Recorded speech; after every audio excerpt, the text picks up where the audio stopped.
Buenas tardes a todos y todas. Muchas gracias por su asistencia a nuestra sesión número 75 del Seminario de Historia Intelectual de América Latina, un seminario organizado, coorganizado por el Colegio de México, la Universidad Autónoma Metropolitana, Unidad Coajimalpa y la Universidad de Colima.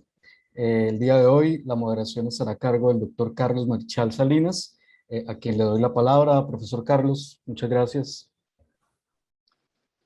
Bueno, buenas tardes. Como nos ha contado Gabriel, tenemos la sesión número 75 del seminario. La ponencia de hoy se titula La actividad intelectual y política de Rui Mauro Marini durante su primer exilio en México, 1965-69. Y esto lo presenta Daniela Morales Muñoz. Voy a presentarle a ella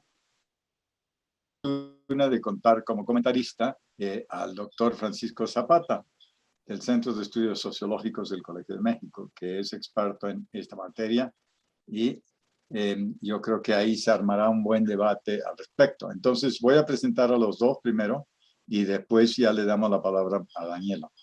Daniela Morales Muñoz es doctora en Historia por el Colegio de Michoacán y egresada de la licenciatura en Historia de la Universidad Michoacana de San Nicolás de Hidalgo.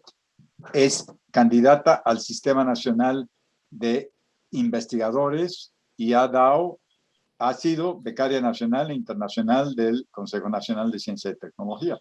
Recientemente concluyó una estancia postdoctoral en el Centro de Estudios Históricos del Colegio de México, con el proyecto Exilio y Activismo Político en México, el caso de los brasileños. Sus temas de investigación son los exilios políticos de las dictaduras de seguridad nacional en la segunda mitad del siglo XX, sobre todo el último tercio, movimientos estudiantiles regionales y los estudios sobre la prensa en México.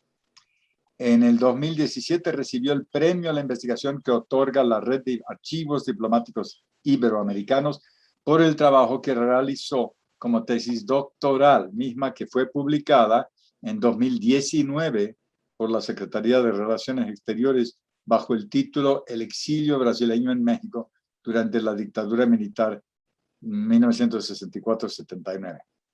Y ese libro será interesante de ver. Yo no lo he visto, pero yo he publicado con Relaciones y tienen un problema de difusión, así que yo diría que ese PDF del libro debe empezar a circularlo, Daniela. Comenta el doctor Francisco Zapata, doctor en Sociología por la Universidad de París, licenciado en Sociología por la Universidad Católica de Chile, es profesor investigador del Centro de Estudios Históricos Sociológicos del Colegio de México, del cual ha sido director. Es miembro de la Academia Mexicana de Ciencias y del Sistema Nacional de Investigadores, nivel 3. Ha sido profesor visitante de Sociología en universidades de Estados Unidos, Francia, Brasil y Chile. Ha sido fellow de la Helen Kellogg de la Universidad de Notre Dame.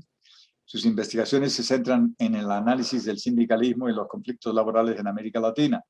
Es fundador de la Asociación Latinoamericana de Sociología del Trabajo. Entre sus publicaciones destacamos Historia mínima del sindicalismo latinoamericano, publicado por el Colegio de México, 2013. Muy útil trabajo. Hacia una sociología latinoamericana del trabajo, publicado por la Universidad Autónoma de Yucatán, y cuestiones de teoría sociológica, entre muchos otros títulos, pero nos va a mencionar uno dentro de un ratito que también es muy importante que conozcan. En el Centro de Estudios Históricos le tenemos un aprecio especial porque ha venido dando clases de sociología y de historia de política en algunos aspectos a las generaciones de doctorandos en historia durante al menos 20 años. Es casi un miembro honorarios del Centro de Estudios Históricos, yo diría, ¿no? Aunque sea del Centro de Estudios Sociológicos. Bueno, Daniela, te damos la palabra y ahí tienes unos 20 minutos, ¿no? Ok, sí, pues muchísimas gracias. Buenas tardes a todos.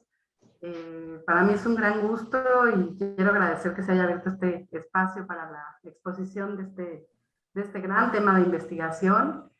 Y bueno, como señalé en el texto, pues lo que presento hoy es parte de un proyecto más amplio, mucho más amplio, que tiene como objeto central explorar la trayectoria intelectual y política que desarrollaron los pensadores brasileños Rui Mauro Marini, Teotonio dos Santos y Vania Bambirra durante los años que vivieron exiliados en México en las décadas de 1960 y 1970. Bueno, este es un tema al que yo llegué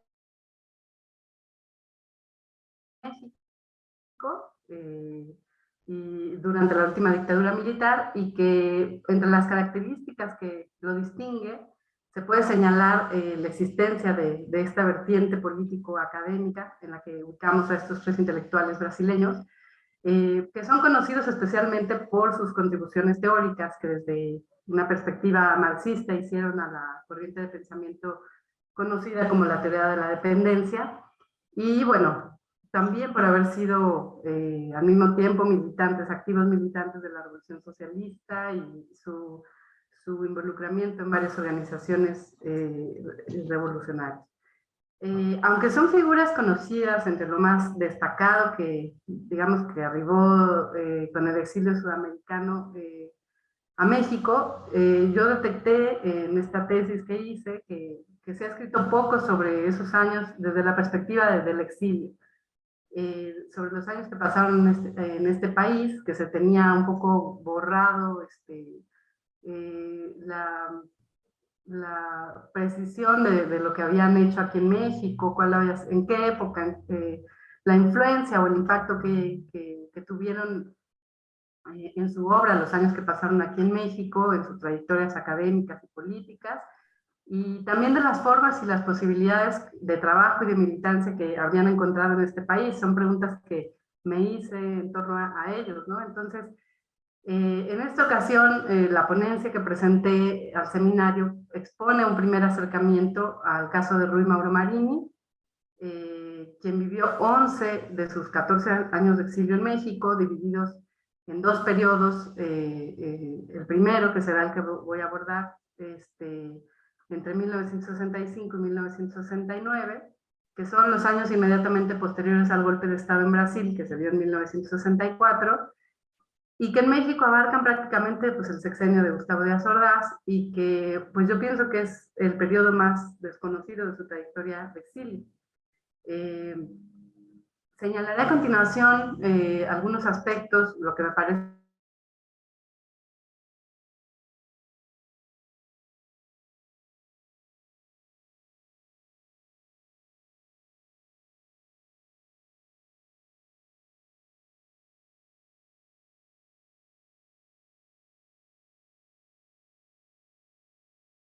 aquí ese primer exilio, y cuál fue el impacto de esa experiencia en su trayectoria académica y política.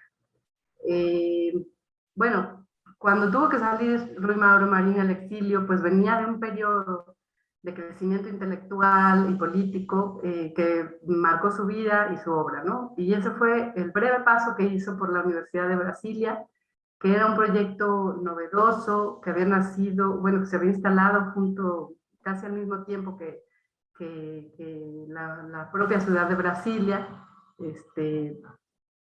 que se proponía romper con el esquema de la universidad tradicional, y donde Rui Mauro ahí coincidió con varios jóvenes intelectuales que fueron convocados a este proyecto, y bueno, entre varios pues se encontraba Teotonio dos Santos y Vania Bambirra, con quienes además de haber compartido en esos primeros años de trabajo conjunto, el estudio riguroso, sistemático del marxismo, pues también iniciaron un periodo de colaboración sistemática en el marco de una lucha política ideológica que se proponía revolucionar los esquemas teóricos hasta entonces hegemónicos, a través de los cuales pues, se intentaba explicar la realidad brasileña o latinoamericana.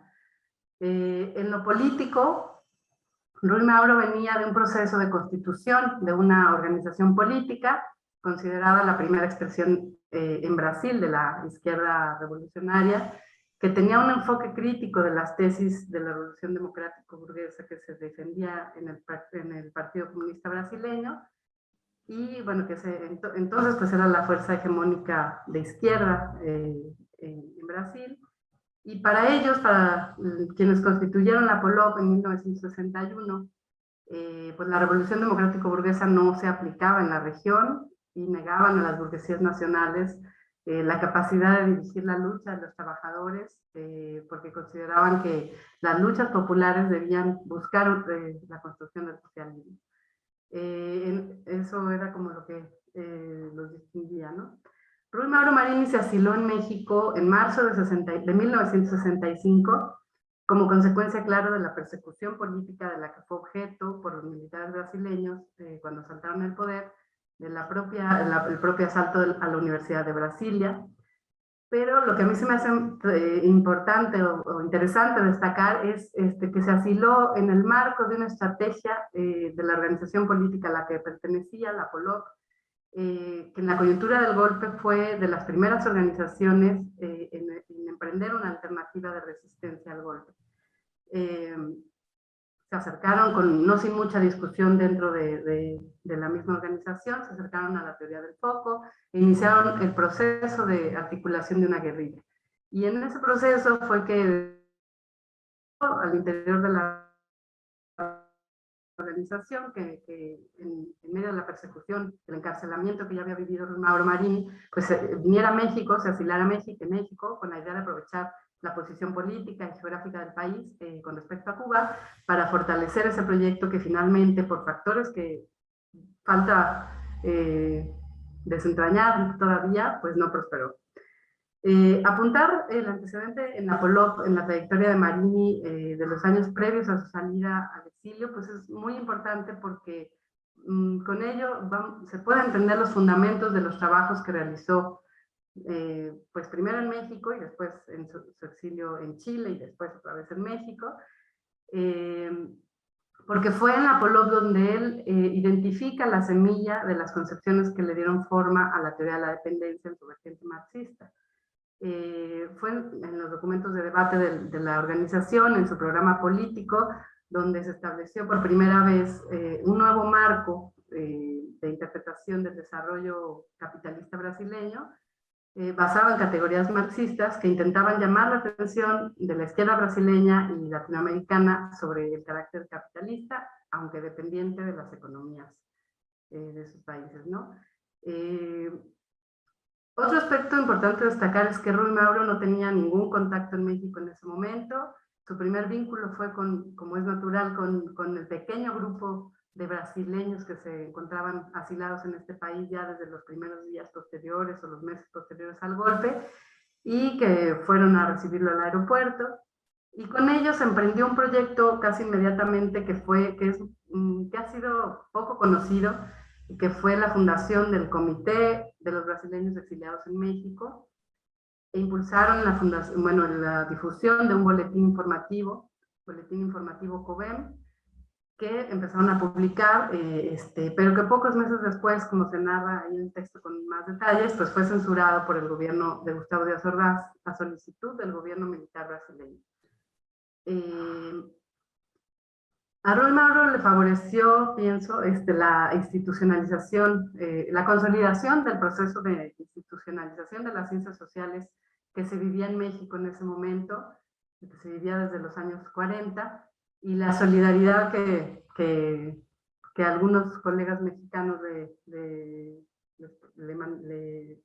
tuvieron, y bueno, eso hizo que no tardara mucho en encontrar un trabajo, un espacio laboral, y bueno, fue invitado al Centro de Estudios Internacionales del Colegio de México, y desde ahí pudo desplegar su trayectoria profesional hasta el punto de pues, lograr una importante proyección internacional que todavía no había alcanzado, no tenía cuando él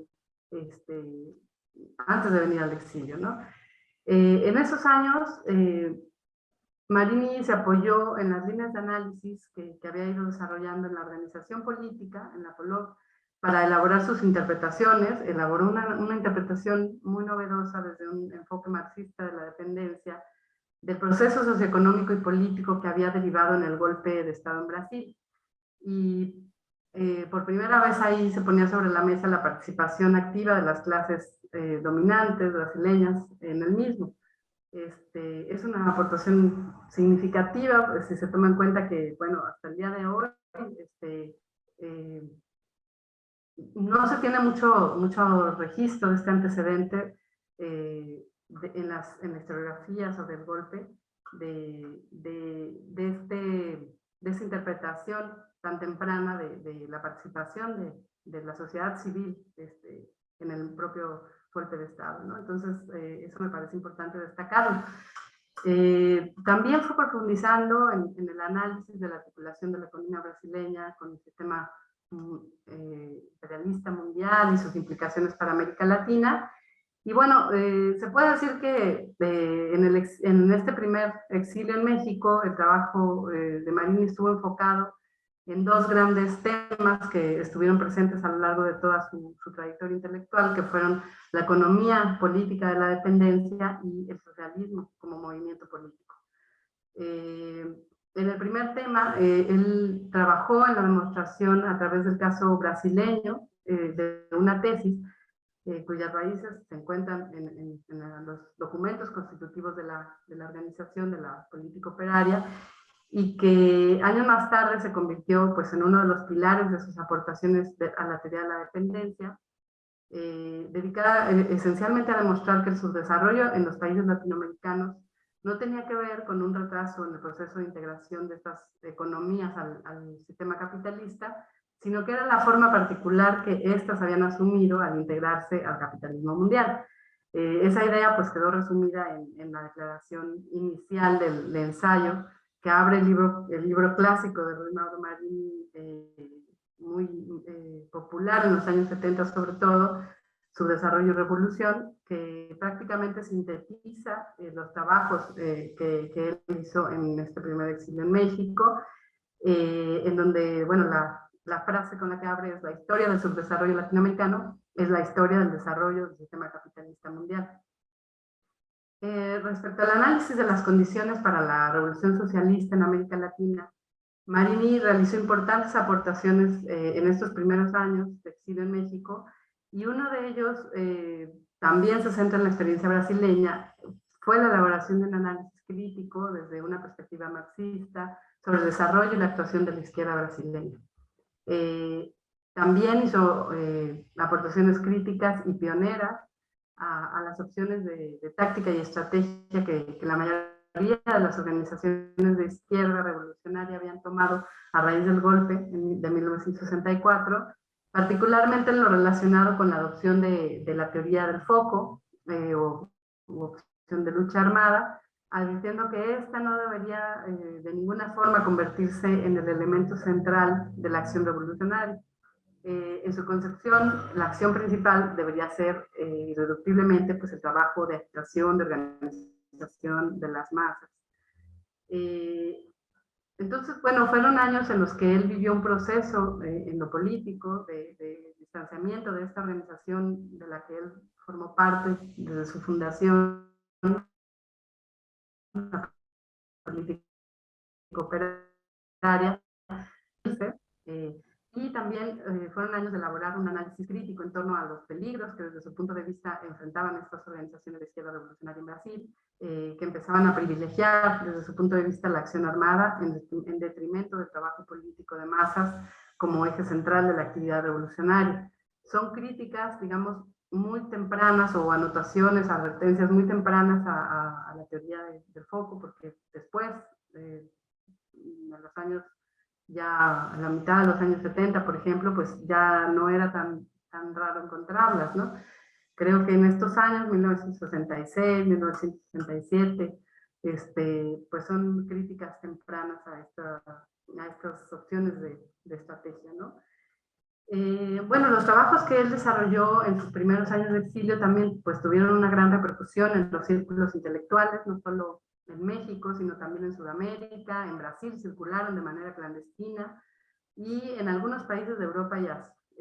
Este prestigio en México lo condujeron a la titularidad de las primeras materias que se impartieron sobre América Latina en este país, tanto en el Colegio de México como en la UNAM.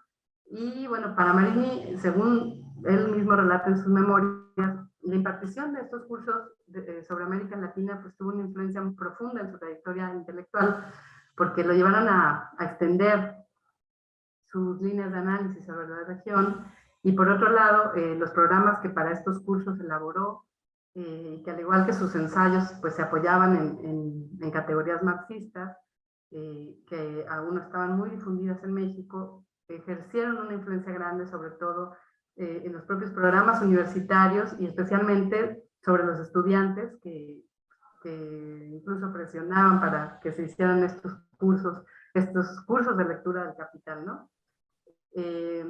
En 1968, Ruy Mauro Marini pues era uno de los profesores más populares entre la comunidad académica mexicana, especialmente en la Ciudad de México, y un reconocido intelectual y teórico de la Revolución Socialista en América Latina.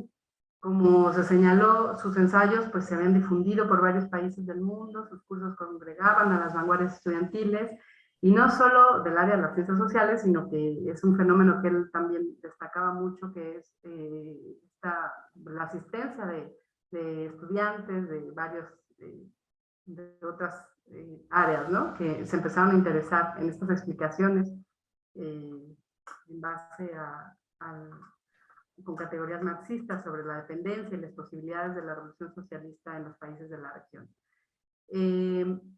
También incursionó en México en esos años en la prensa nacional, haciendo colaboraciones periódicas en el periódico El Día. Y bueno, ahí es donde surge, digamos, la semilla de descontento con él, cuando en mayo del 68 envía un texto en el que él analizaba el movimiento estudiantil brasileño, que entonces estaba alcanzando el clímax en el marco de un proceso ascendente de recuperación de las luchas de masas en oposición a la dictadura en Brasil. Pero el texto, dice, pues extrañamente, el texto fue publicado 3 meses después, cuando la movilización estudiantil y popular había alcanzado también ya pues, las calles de la Ciudad de México.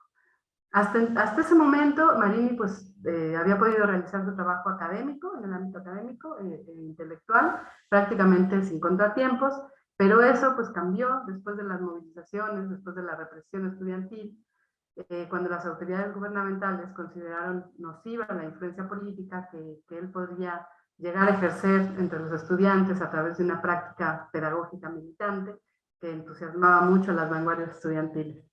Entonces fue cuando su situación se tornó insostenible y fue acusado de envenenar a la juventud mexicana y fue orillado a renunciar al asilo político en México. También fue impedido de salir a un nuevo exilio a otro país que él había elegido, Argelia, y al final tuvo que renunciar al asilo para poder, a la figura del asilo para poder ir a donde él, bueno, ir a Chile, finalmente decidió ir a Chile. Así se cierra una etapa fundamental en su trayectoria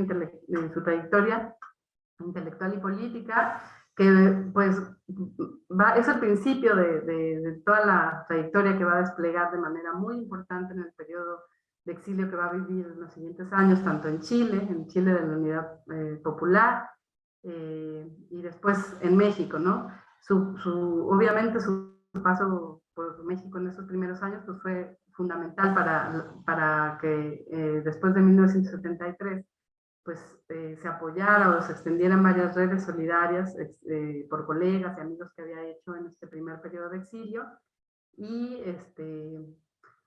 pues bueno, a manera como ya para cerrar, señalaría a manera de síntesis pues que fueron años en los que él completó su etapa formativa, que inició un exitoso desarrollo profesional, que México le dio como esa plataforma para tener una importante proyección internacional con la que ya llegó, digamos, a su exilio en Chile. Y en el terreno intelectual y político, pues fueron años en los que continuó el desarrollo de esas tesis que fueron ya sistematizadas después en el marco del grupo de investigaciones sobre la dependencia que dirigía y fundó Teotonio dos Santos en el Centro de Estudios Sociológicos en la Universidad de Chile. Y también fueron años pues, de ejercer una práctica pedagógica militante que tendría una influencia muy importante entre los estudiantes, que dejaría muchas semillas aquí en políticas en el país. Y bueno, también fue un análisis, como vimos, un periodo, perdón, en que pues analizó las posibilidades de la internacionalización del movimiento revolucionario en América Latina, que fue un tema que le interesó mucho, y al mismo tiempo de una reflexión crítica y autocrítica en torno a los alcances y los límites de las organizaciones de izquierda revolucionaria brasileña, y bueno, a las que él mismo pertenecía, y cuestionando especialmente las definiciones en torno a la táctica y la estrategia en momentos críticos, como había sido el golpe de 64. México, pues conoció, por su vocación militante, conoció al final, como asilado político, las limitaciones que se pusieron a los asilados, mostrando pues las peculiaridades del sistema político mexicano de esos años, ¿no? Yo pues dejaría aquí mi exposición para dar paso a los comentarios, que la verdad espero con bastante expectativa para poder ir dando forma a estimulante investigación que, como señalé, pues va en su etapa inicial, pero me encantaría, bueno, agradezco nuevamente la oportunidad de poder tener comentarios y consejos que me ayuden a darle mejor cauce. Muchas gracias. Gracias, Daniela. En efecto, hay 2 exilios de Ruy Mauro Marini. Y el otro día estaba mirando ahí en Wikipedia y sobre el primer exilio no aparece nada. Así es. En el segundo sí, y se ve que en realidad parte del interés que tiene esto es que publicó tanto en México. O sea, tuvo la oportunidad. Yo creo que en los 70s, pero ahora Francisco Zapata nos va a poder comentar algo de el trabajo que acabas de presentar y la figura de Mauro Marini, su importancia. Francisco. Bueno, gracias por la invitación. Este tema, digamos, es interesante constatar de que alguien está investigando una parte de la historia intelectual de América Latina en una época bastante antigua, podríamos decir. Es decir, estamos refiriéndonos a los años 60. Y en los años 60 el debate latinoamericano sobre muchos temas era muy álgido. En todos los países, en Perú, en Chile, en Bolivia, en todas partes, y en México también, pues había un contexto de discusión intelectual que, digamos, está recuperado de cierta manera en este proyecto de investigación que está haciendo Daniela. Entonces, yo quiero, digamos, sobre todo insistir en algunos temas. De partida quiero decir que yo conocí a Ruy Mauro en su segundo exilio, cuando fue profesor del colegio, cuando se había fundado recién el Centro de Estudios Sociológicos del año 73. Yo llegué a México el 74 y tuve oportunidad de escuchar algunas de sus clases en la primera promoción del programa de doctorado del colegio en sociología. Entonces ahí era una generación que hoy día todos son muy, digamos, visibles en la vida política de México, en algunos en la parte política, etcétera. Pero, digamos, los comentarios que voy a hacer entonces son referidos más a la historia intelectual que a alguna referencia a lo que yo conocí de Ruy Mauro cuando estaba después de los 70 en México, en el segundo exilio que se generó con el golpe de Estado en Chile y cuando llegó aquí en esos años 74 en adelante. Entonces, lo primero que quiero decir es que a mí me gustaría, o yo creo que sería pertinente, Daniela, pintar un cuadro, un telón de fondo. Es decir, hay que tener un telón de fondo porque en lo que se llama la teoría de la dependencia, de hecho, no es una teoría, ¿no? En el debate en los años 60 era enfoques de la dependencia porque habían tantas interpretaciones de los mismos temas. Pero todos los temas que se trataron por los llamados dependentistas tienen algunos determinantes, algunas influencias y yo creo que hay que destacar. Primero, todos habían leído el libro de Lenin, El imperialismo, fase superior del capitalismo. Entonces, y como Lenin, a su vez, se había inspirado en los historiadores ingleses, historiadores económicos ingleses, como Hobson, es un punto de partida muy importante. Porque Lenin ahí es un análisis que no tiene mucho que ver con política, es un análisis del capitalismo en esa fase.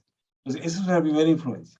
La otra, que era más latinoamericana, es el libro de José Carlos Mariátegui, 7 ensayos de interpretación de la realidad peruana. También todos habíamos leído en los años 60 el libro de Mariátegui porque trataba todos los temas, el problema de la tierra, el problema del indio, la cuestión cultural, todo eso. Ese libro es un libro muy importante que en el Perú se ha publicado muchas veces. Hoy día hay 2 tomos de las obras completas de Mariátegui que se publicaron hace unos 10 o 15 años atrás, pero es muy relevante porque fue una influencia importante. Y yo siempre le digo a los estudiantes que hay que leer el prólogo de ese libro, porque ahí hay una teoría de la dependencia también. El Mariátegui también pensó eso. Tercera influencia, también común a todos, fue la CEPAL, fue Prebisch, porque el concepto de centro-periferia no lo inventaron los dependentistas, lo inventó Raúl Prebisch en el primer informe económico de América Latina que salió en 1949. Entonces ahí tienes 3 elementos: Lenin, Mariátegui, la CEPAL. Y después vienen algunas referencias que tienen que ver con México.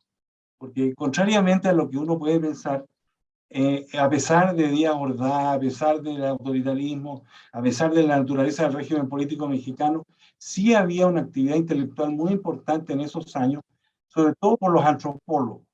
O sea, ahí nació, el año 62-63, la adaptación mexicana de la teoría de la independencia que se llamó el colonialismo interno. Y ahí el debate que hizo Rodolfo Stavenhagen y Pablo González Casanova en la revista América Latina, que se publicaba en Brasil en esa época, que quizá Ruy Mauro y los brasileños conocieron, porque Stavenhagen era el director de un instituto de investigaciones que había en Río de Janeiro, y en ese contexto publicaban esa revista. Ese sería el cuarto elemento del cuadro que estoy tratando de determinar. Y junto con eso, Stavenhagen publicó también en el diario El Día, el 7 de junio del 65, la primera versión de las 7 tesis equivocadas sobre América Latina.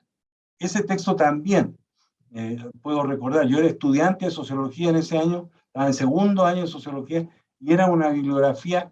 Todo esto que estoy mencionando era para la gente que nos reclamábamos de izquierda, era bibliografía obligatoria, había que saberse un poco cómo se estaba jugando el naipe.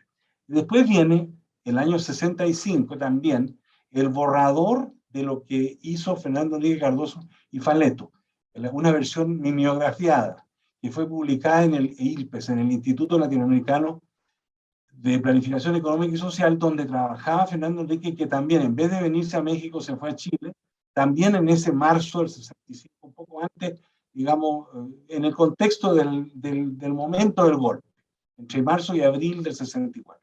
Y ahí escribió con Enzo Faleto, un historiador chileno, ¿no es cierto?, una primera versión en mimeografiada. Y todo esto termina, de cierta manera, cuando se da, yo diría, el debate que ya fue a partir no personalmente, que también es un referente, que fue el debate que se publicó en la Revista Mexicana de Sociología en el año 1978. Ese también es un contexto porque ese debate fue una pelea de box, ¿no es cierto?, que hubieron 4 rounds.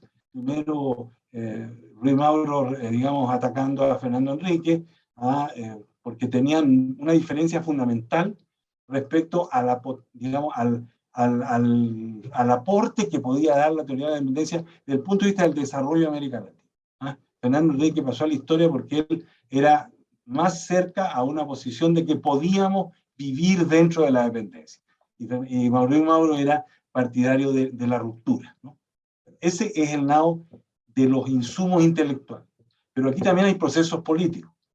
Toda la generación del 60, digamos, se inscribió en la reflexión sobre la Revolución Cubana. O sea, el 1 de enero de 1959 corrió digamos, muy rápidamente, y todos los que empezamos a estudiar en esos años, un poco después de la revolución, en los años ya 60, ese fue un shock muy fuerte. Era posible hacer una revolución después de lo que había sido la Revolución Mexicana. Es decir, primera vez, y la boliviana que también tuvo importancia, pero la cubana... Estoy orgullosa de vos, hija. ¿Cómo? Alguien está... Bueno, la cosa es que ese es un elemento muy importante como motivación y como insumo, porque muchos de nosotros estudiamos sociología precisamente a raíz de todas estas cosas que se están discutiendo. Y hay otro elemento que también vale la pena mencionar, que el golpe de Brasil, o sea, la Revolución Cubana, el golpe de Brasil el 64 y el golpe de Estado en Chile el 73, también son elementos que entran en la vida, digamos, muy, muy importante en las universidades, ¿no? Porque son las lecturas, pero también los acontecimientos y las definiciones políticas. El elemento de estos dos, insumo intelectual y los procesos políticos, crean, digamos, compromisos políticos. Entonces ahí lo que llamamos izquierda se hace muy heterogéneo, muy heterogéneo. Fue el famoso debate que la vía pacífica, la vía violenta, todo eso estaba muy inmerso en el ambiente intelectual. Teníamos, y entonces los libros eran herramientas, ¿no? Herramientas que, por ejemplo, pónganle ustedes cuando la Clau escribió el libro de la cosa del capitalismo y que le contestó con Mañana diciendo que había feudalismo. Todo eso eran debates. Nos pasábamos discutiendo quién tiene razón, cómo se da. Y en eso entonces estaba Ruy Mauro metido. Entonces, eso son elementos que me parece que si estamos en un seminario de historia intelectual, hay que poner a jugar todo eso y ponerse en los zapatos de Marini en ese contexto. Aquí hay una cosa que sí yo recomendaría, que hay que leer muy de cerca o saber muy de cerca qué contactos tuvo en ese periodo 64, digamos 68, con los antropólogos. O sea, conoció las 7 tesis. Si él publicaba un artículo en el Día, tiene que haber conocido a la editora del Día. Porque ese periódico, a pesar de que era el sistema político muy autoritario, era el único periódico donde uno sabía lo que pasaba en América Latina.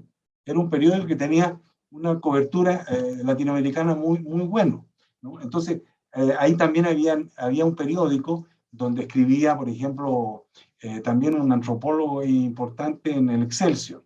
El Excelsior, misteriosamente, en esos años, también tenía un papel que después perdió, pero que en esa época escribía, por ejemplo, René Zabaleta, cuando llegó en los años 70 ya, escribía, ¿cómo se llamaba? Un intelectual muy importante, no se me da el nombre, pero eso corrige un poco la puntería, porque tú dices que en la UNAM, por ejemplo, lo rechazaron, que fue a hacer una entrevista con González, ¿cómo se llama el profesor que se acaba de morir, el político priista muy fuerte? González Pedrero. González.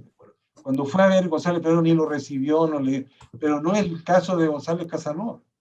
González Casanova sí conoció a Ruy Mauro Marini. Entonces hay que corregir la puntería porque él sí trabajó aquí en el colegio gracias a un profesor que no tiene una fama de izquierdista precisamente, como Carlos Marichal lo debe saber, que fue el profesor Rafael Segovia. El principal fan de Mauro Marini fue Rafael Segovia aquí en el colegio. Él siempre tuvo una relación allá en el viejo colegio, allá en la calle de Guanajuato, ¿no? Que Ruy Mauro, por lo que me contó Rafael Segovia, yo no lo conocí en esa época, pero Rafael Segovia tenía era un fan de Ruy Mauro. ¿Quién sabe por qué? ¿No? Porque tenía aficiones musicales, le gustaba el jazz, qué sé yo. Y Ruy Mauro sí tenía una faceta muy sensible, muy emocional, que también hay que reconocer, ¿no? Él tenía ese tipo de cosas. Entonces, yo creo que ahí hay elementos que todo se puede hacer una sopita, digamos, un caldito donde esté todo metido. Y lo último que quiero decir es que hay una profesora en Argentina, en la ciudad de Mendoza, Fernanda Weigel, que es la autora de un libro que se llama Vida y Muerte de la Teoría de la Dependencia. Entonces ella hizo un trabajo muy enfocado, sí, en los dependentistas argentinos, ¿no? pero fue importante porque, por ejemplo, ella hizo también una investigación en Chile, en la época, cuando yo estaba estudiando, por ejemplo, había un cura, un jesuita, el padre Beckmans, que fue así como modernizador, etcétera, que nos hacía clase a nosotros y que era un poco cerca de esa gente, ¿no? Yo estudié en la Católica, no estaba en relación con el CESO, el Centro de Estudios Socioeconómicos de Chile, pero todo eso estaba ahí también, ¿no? Y eso fue, claro, al mismo tiempo que Teotonio y Lavagna estaban en Santiago, Ruy Mauro estaba en México. Entonces ahí también hay una cosa que son distintos espacios. La vida, podría decir, intelectual en Chile era un poco diferente a la que podía hacer en México, pero había coincidencia. El que mejor tiene esa idea, digamos, esa herencia, digamos, yo diría que es González Casanova. González Casanova fue siempre latinoamericanista, tenía muchas relaciones, fue muy importante. Y Rodolfo Stavenhagen también, pero en otro tema, porque Rodolfo estaba metido en la cuestión indígena, pero en el fondo entonces lo que yo quería recomendar o comentar es que la figura de Ruy Mauro es una figura muy polémica, muy polémica. Entonces hay que tener cuidado, digamos, de ver qué es lo que aportó, y con eso quiero terminar. O sea, él aportó algunos conceptos, ¿ah? Hizo, por ejemplo, desarrolló el concepto de superexplotación del trabajo, ¿no? Que releyó a Marx desde el punto de vista de la explotación.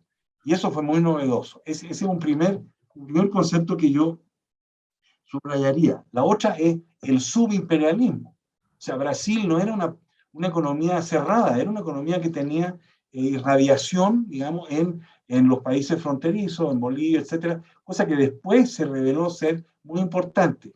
Y también tiene algunas cosas que, por ejemplo, en el libro de Dialéctica del Desarrollo tiene una periodización, que también es importante. O sea, el fenómeno de la dependencia de Brasil con respecto al resto del mundo, o la naturaleza de la periferia brasileña en relación al centro, también es importante por lo de la periodización, ¿no? No es genérico, porque en el libro de Cardoso Faleto es como genérico, ¿no?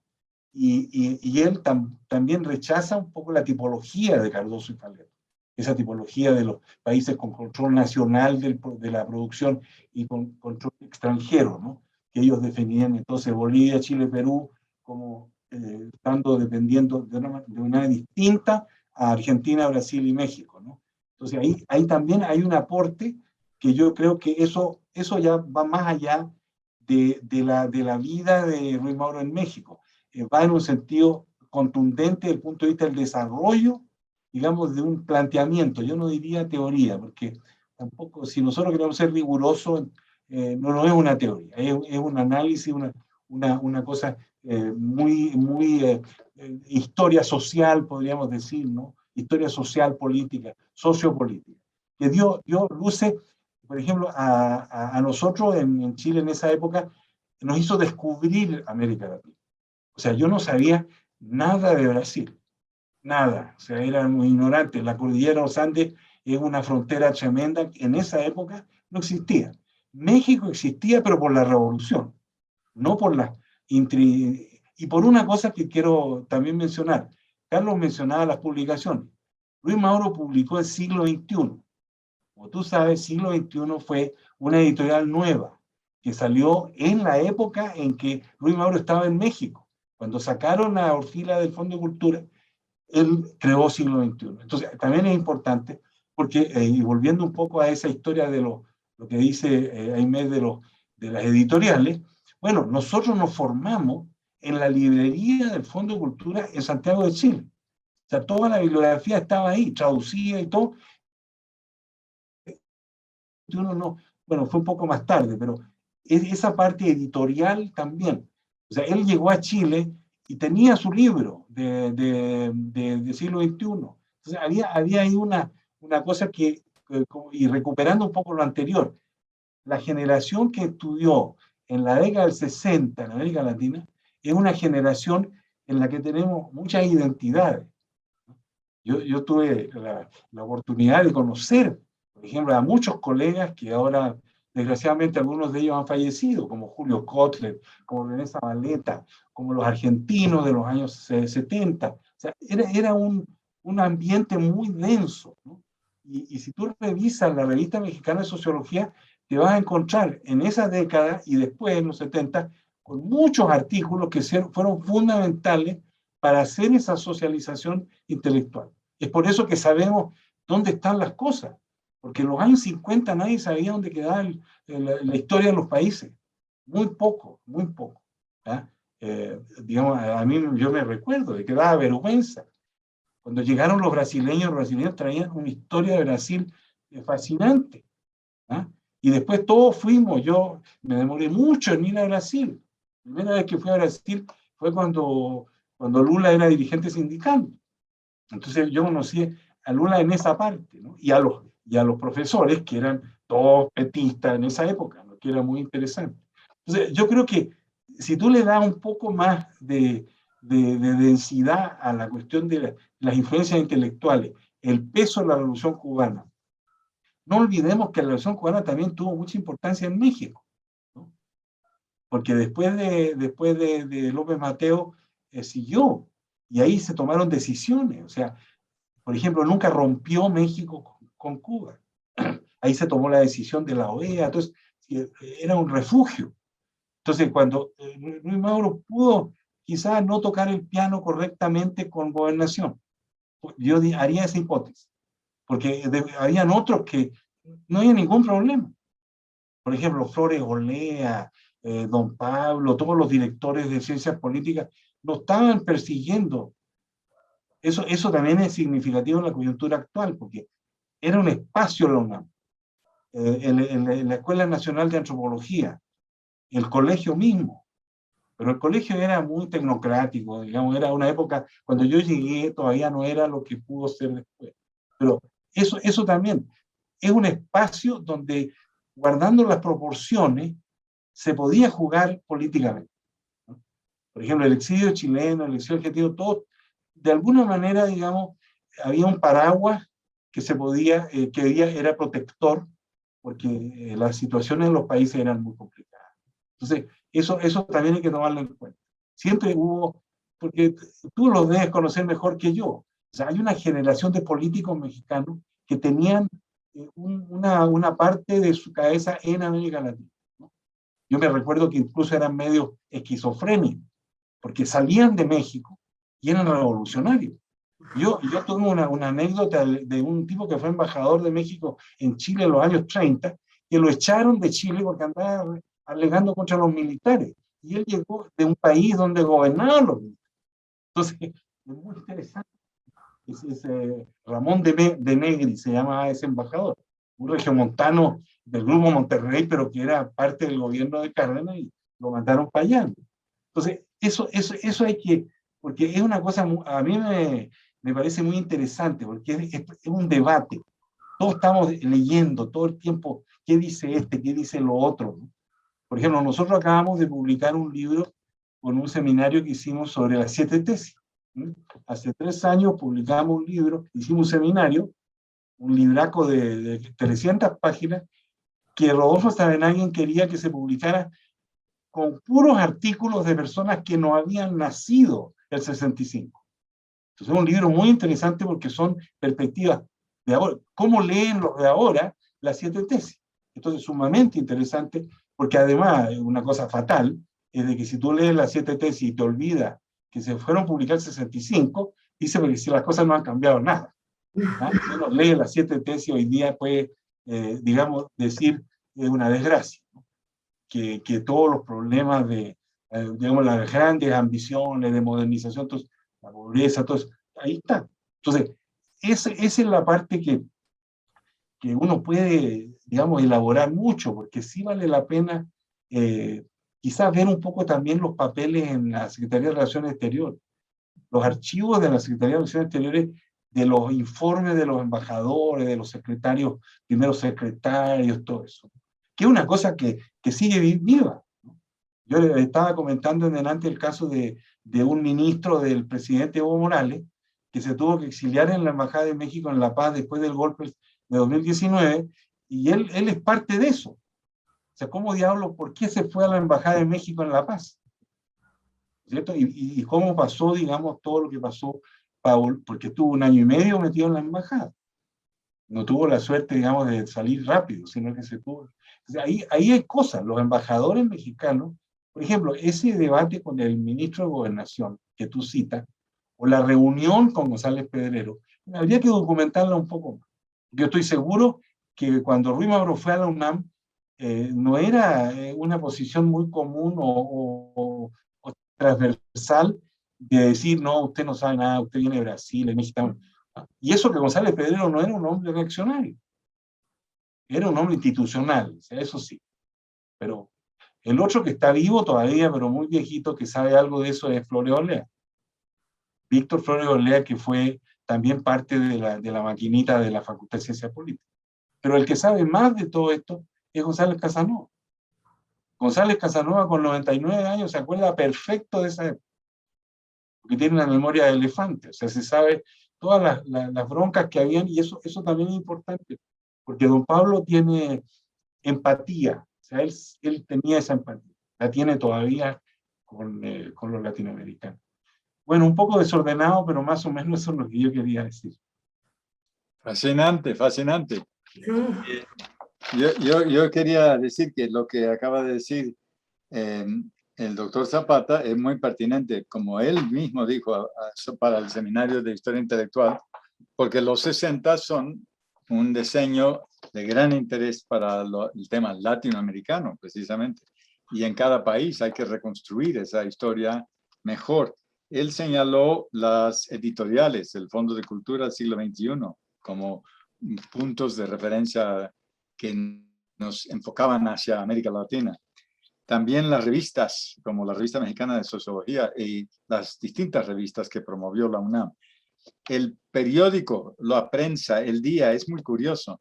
Están hablando de fines de los 60. Bueno, yo cuando llegué a México en el 79, el periódico que yo compraba, bueno, compraba 2. El Día, siempre, con todos los colegas que nos interesábamos en América Latina, y el Excelsior para estar informado un poco de la política, ¿no?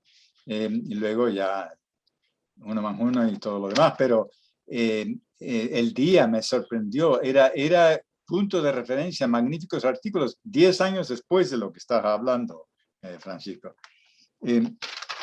Y yo creo que efectivamente hay ahí un campo muy interesante para ver. Yo tengo un par de preguntas también para Daniela. Ahora le vamos a dar la palabra, pero yo tomé el privilegio de ser moderador y hay 2 preguntas. Uno es que decías que en el ensayo que el PCB monopolizaba a la fuerza política de izquierda en Brasil. Y bueno, puede ser, pero creo que también es un poco, no nos da una idea de la complejidad de la vida política en Brasil en ese momento. Entonces, creo que valdría la pena tratar de entender mejor, porque hay gente como el mismo Goulart, Furtado, Ribeiro, etcétera, que están en el gobierno. No sé si puedes calificarlos como gente de izquierda, yo creo que sí, pero no son del PC. Y luego el Partido Trabalista, bueno, supongo que todavía tenía algún peso. Bueno, tengo una pregunta para Francisco, pero un poco para más adelante. Daniela, ¿tienes un momento para comentar a Francisco? Y Gabriel nos dirá quiénes van haciendo preguntas o comentarios. Perfecto. Bueno, muchísimas gracias por los comentarios. Sí, efectivamente, uno de los intereses que a mí me guían o me guiaron para llegar, digamos, a este tema o estos temas es esa curiosidad por ver cómo México se convierte después de 1973 y la llegada del exilio sudamericano en el centro de debate latinoamericano. O sea, cómo cambia ese foco, esos debates que estaban o que fueron parte del periodo anterior al golpe en Chile, que allá estaba como concentrada toda la intelectualidad de izquierda, digamos, latinoamericana, y cómo a raíz del golpe pues hay una fuga, digamos, ¿no? Una salida masiva y México en América Latina toma ese papel. Pero es muy interesante, por ejemplo, pensar a raíz de los antecedentes de México a través de sus editoriales, a través de los debates que se estaban dando ya aquí, cómo se va construyendo eso en los años 70, pero cómo, o sea, los antecedentes de todo eso en los años 60 es muy interesante rastrearlos. Y eso es, digamos, por ahí yo empecé también a rastrear este tema, ¿no? Y entonces, bueno, definitivamente me parece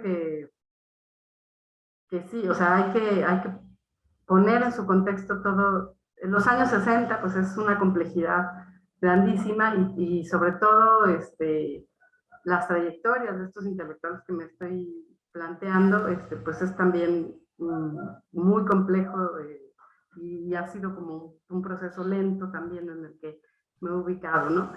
Entonces, yo agradezco mucho tus comentarios y bueno, pues me dan una luz para poder caminar por ahí, ¿no? En Bueno, te va a pasar un comercial porque el profesor Marichal me dijo que lo pasara el comercial.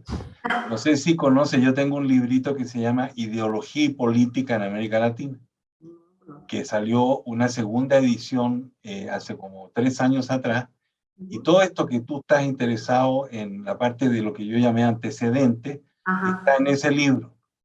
De Mariátegui, Ruy Mauro tiene como página ahí. Toda esta discusión que te estaba yo dando está contenida en ese libro. Es una jornada del colegio, en la jornada número 115. Tú puedes quizás, no sé si está en digital, pero sí se puede consultar aquí en...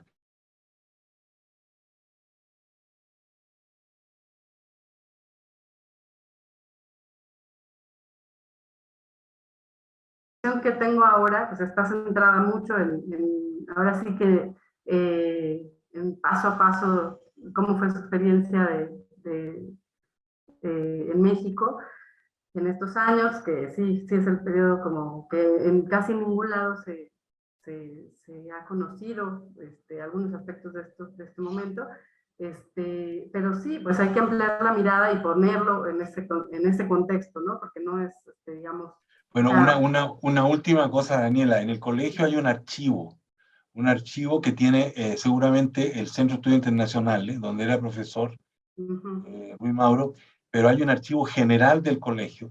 Quizá habría que investigar si hay algo de esos años que haya quedado, por ejemplo, cuando el editor de Siglo XXI, ¿cómo se llamaba? Bueno, uno que publicó sus clases, hizo un libro sobre sus clases en el colegio, un cordobés, un profesor de... Bueno, eso está todo en el colegio, todos los apuntes de clase.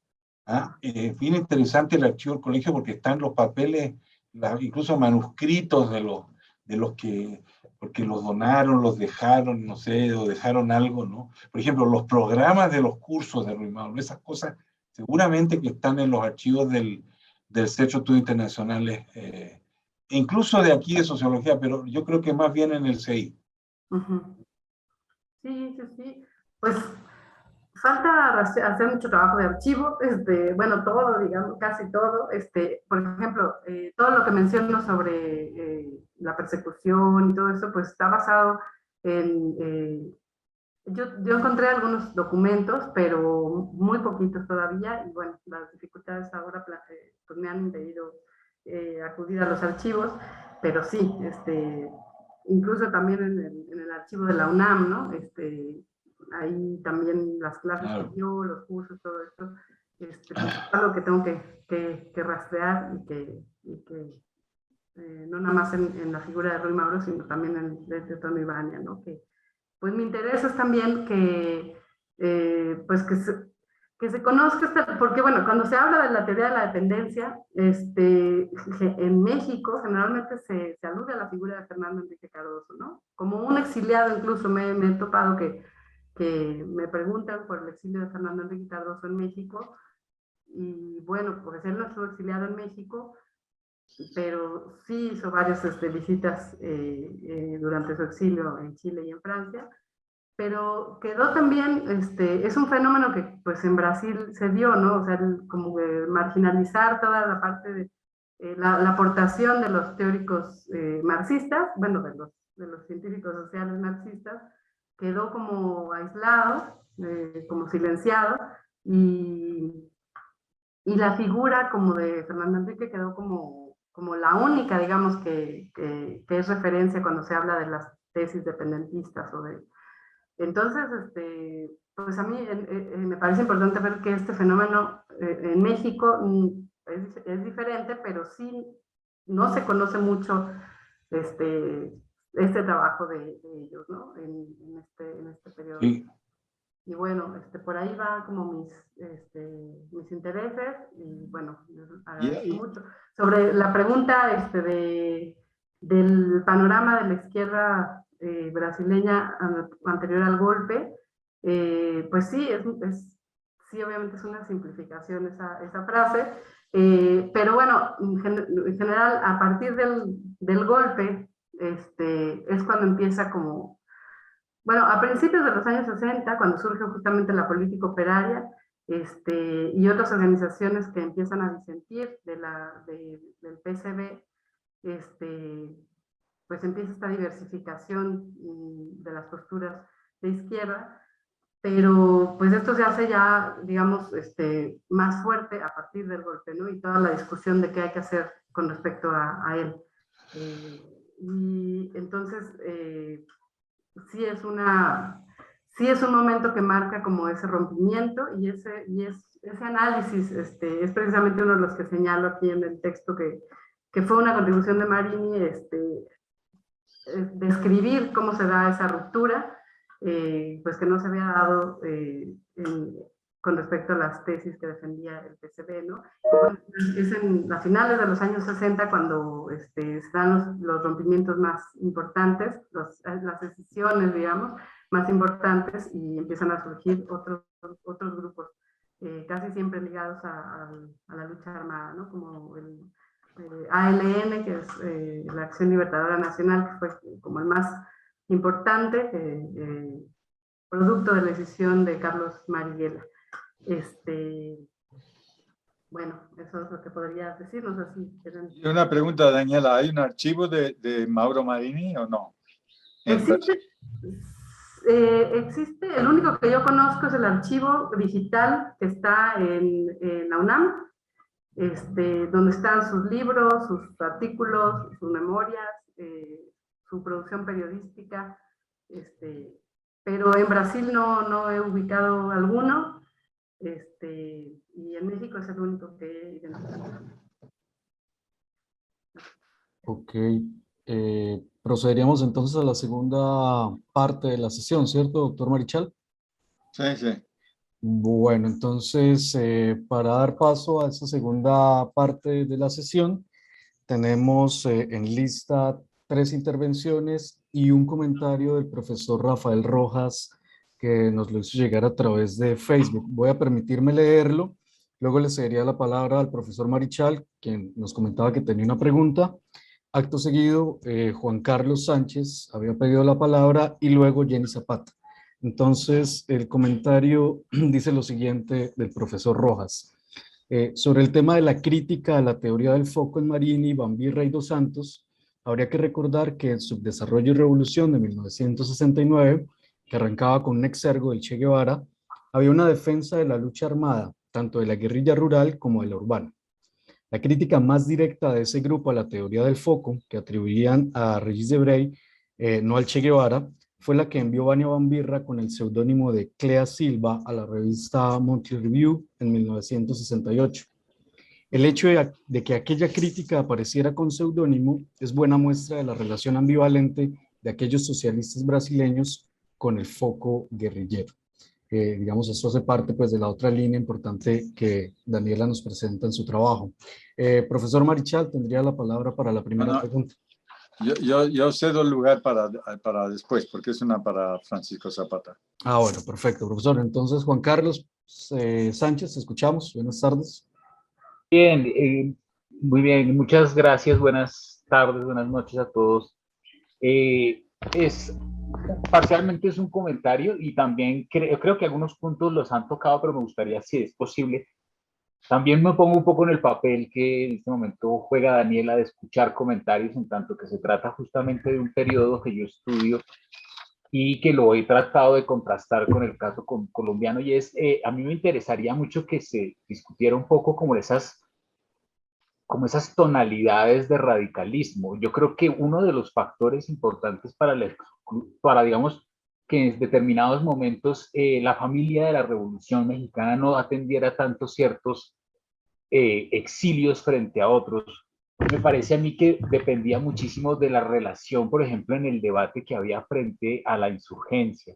Y yo quería poner simplemente, además de que pues, uno lo nota en las revistas que ustedes lo han mencionado, por ejemplo, como Política y lo que salía publicado en el día y digamos los periodos, las publicaciones de este periodo justamente que eran, digamos que estaba como en este proceso de acomodamiento intelectual México a lo que significaban los años 60, ¿no? Unas influencias constantes, no solamente derechos civiles en Norteamérica, lo que venía ocurriendo en Europa, transformaciones importantes con la Revolución Cubana. Todo esto va alterando un poco el debate y creo yo que uno de los factores que decantó esa discusión y determinó dos cosas. Uno, que las redes sociales que establecían los intelectuales, y dos, creo, la producción misma, sea intelectual o periodística, sin querer necesariamente decir que no estén estrechamente ligados. Yo creo que tiene mucho que ver con el radicalismo y el radicalismo en particular con el tema de la lucha armada. Cuando uno ve esto en la revista, yo lo he trabajado para el periodo de la revista Por qué y la revista Política en México, pero ahora que lo vine a contrastar con el contexto colombiano, me he encontrado que una situación similar era la que vivía Gabriel García Márquez a la del intelectual brasileño que estamos discutiendo hoy. Y es García Márquez vivía en un exilio y a él también hubo ciertos circuitos de redes intelectuales a las que, como dicen, no le pararon bolas. Ya, pero sí le pararon bolas unas muy significativas dentro de la literatura y al nivel del periodismo. Yo creo, Víctor Flores Olea ofrece muchísimos elementos al respecto. Si uno tiene la oportunidad de hablar con él, yo invitaría algún momento a Daniela que tuviera la oportunidad de buscarlo, y además de eso, yo pues el trabajo lo hice dentro de la UNAM con el programa de interdisciplinarias, el CEI, y allí surgieron justamente algunas de estas discusiones y me gustaría traerlas aquí de pronto que se abrieran. Y es, ¿qué niveles de radicalismo eran los que determinaban acceso a redes y el tipo de publicaciones o acceso a publicaciones? Porque eso finalmente iba a ser como la huella internacional que quedara de estos debates. En ese aspecto, por ejemplo, ya sintéticamente para ir cerrando, es García Márquez en los años 70 con la revista Política se había empezado a meter en el debate y tenía unas posiciones ambiguas, no solamente porque a él no le importaba lo que dijera el gobierno colombiano, realmente. Sí le importaba en la medida en que estaba involucrado en el periodismo, pero a él no le determinaba su vida cotidiana y su productividad. Y el esfuerzo que hizo él después fue apoyar activismo por el apoyo a los, digamos, acompañamiento a los presos políticos a través de abogados especializados en defensa de derechos civiles y derechos humanos en ese momento temprano. Y además de eso, con la creación de la revista en el 74, de la revista Alternativa. Yo veo que hay allí una similitud y es en ese, digamos, en donde se afilia o en donde, digamos, hace el saludo a la bandera, como lo quieramos llamar. Me gustaría muchísimo escuchar todos los aportes ya ha habido algunos muy interesantes, me parecería interesantísimo escucharlos. Han ofrecido bibliografía, pero yo creo que arrojan luces también para, no solo para Daniela, también para mí, creo que muchos de nosotros estamos constantemente haciendo, digamos, en nuestras elucubraciones sobre esto que ocurre. De pronto eso puede arrojar luz sobre ese intrincado laberinto que fue esta transición, y particularmente como efecto del 68 mexicano, eh, que hace que esa dispersión, disgregación, los 70 lo viva mucho a través de la lupa o la óptica.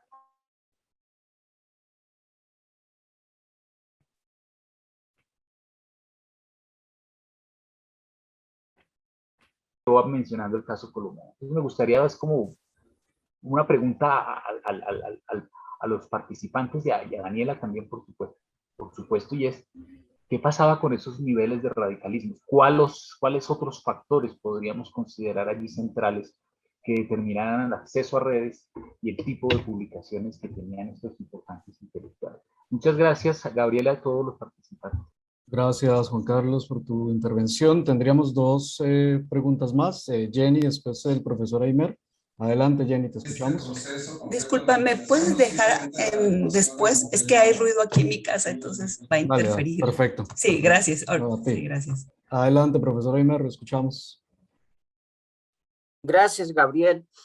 Gracias a Daniela y por supuesto también a Francisco por ese interesante comentario que realiza. Daniela, entiendo que es una primera mirada a esta investigación de largo aliento.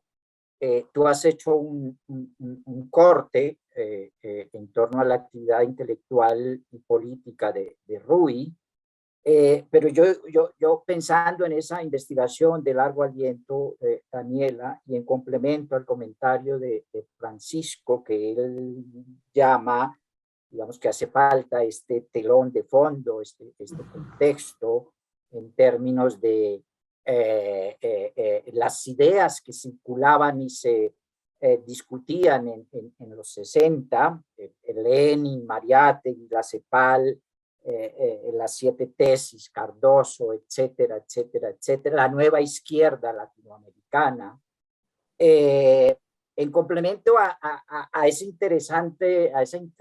interesantes debates y circulación de ideas, yo diría que también hace falta, Daniela, unos contextos de lo que llamaríamos para este seminario, digamos, y para la historia intelectual,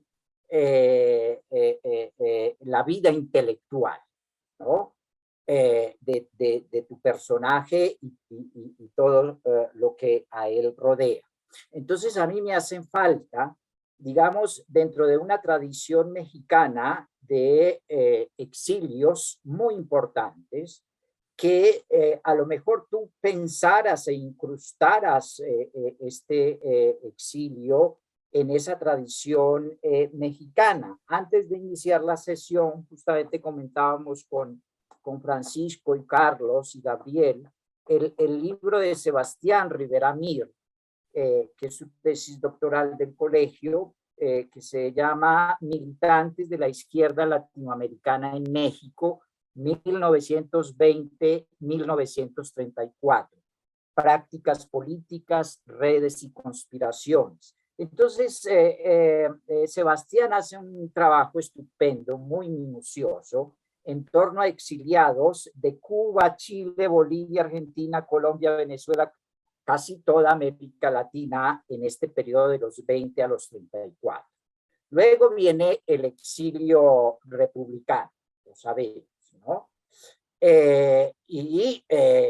Luego, pues están los exilios de las dictaduras latinoamericanas. Entonces hay una tradición que, pese a lo que nos ha enseñado Pablo Yankelevich, a veces incluso también Sebastián, de ciertas ambigüedades que tú también lo muestras en torno a un feliz exilio latinoamericano en México, que a veces no lo era.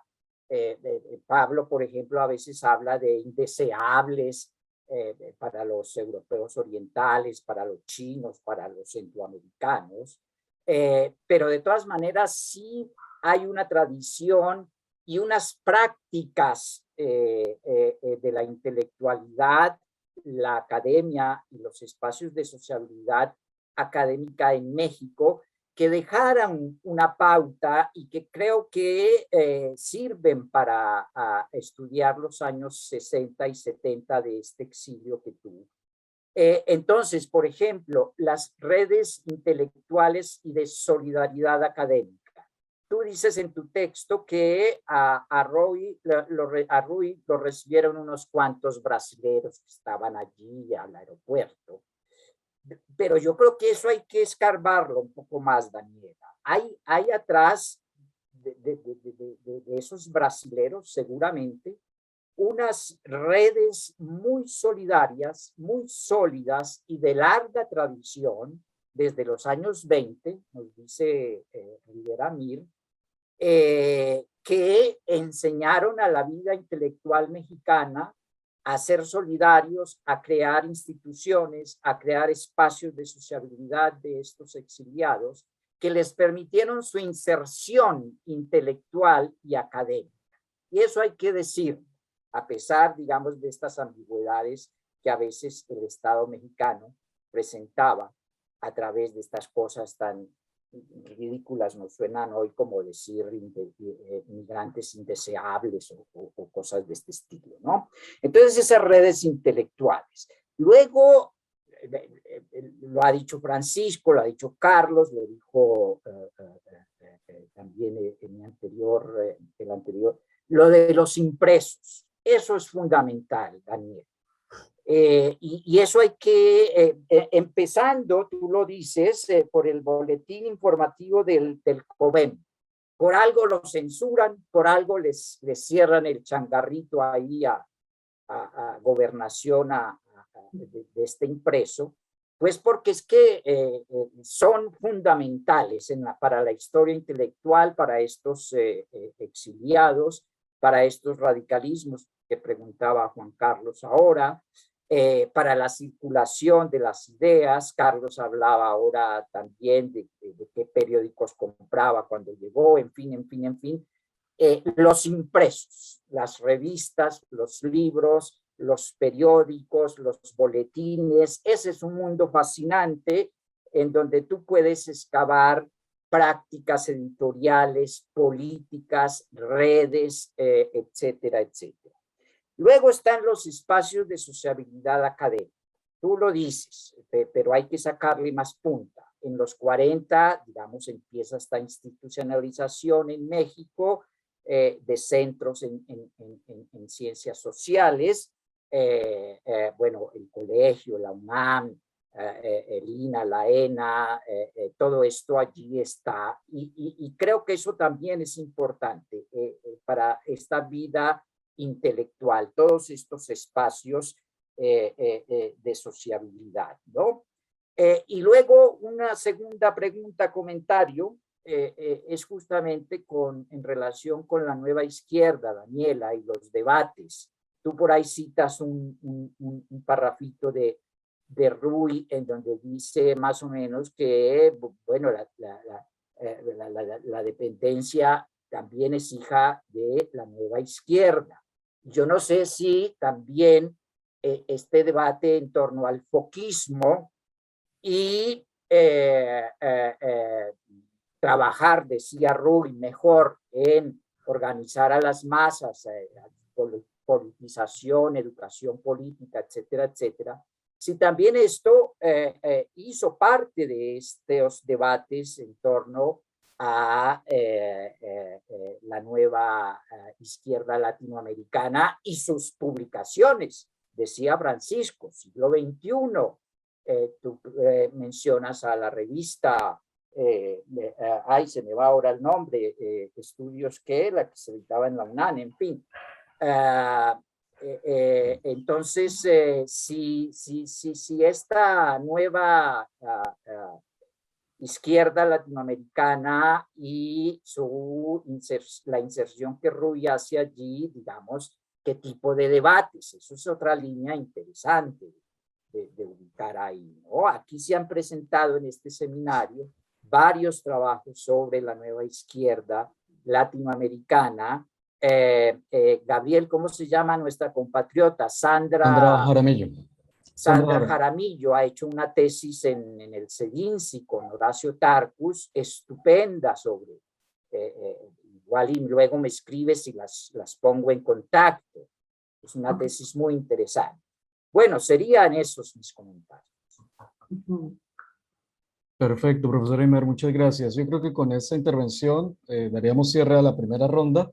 Cederíamos la palabra nuevamente a Daniela y si el tiempo no lo permite, tendríamos la pregunta que el profesor Carlos quiere plantear para ensanchar el debate al profesor Zapata y la intervención pendiente de Jenny y quizás una pregunta más. Entonces, Daniela, te escuchamos atentamente. Muchas gracias. Gracias. Bueno, sí, en la primera, el primer comentario sobre esta crítica a la teoría del foco bueno, que hace Vania Bambirra, con el seudónimo de Clea Silva, sí, es parte digamos, esa visión conjunta y en comunicación que tuvieron en Chile, durante el exilio, cuando coincidieron en Chile,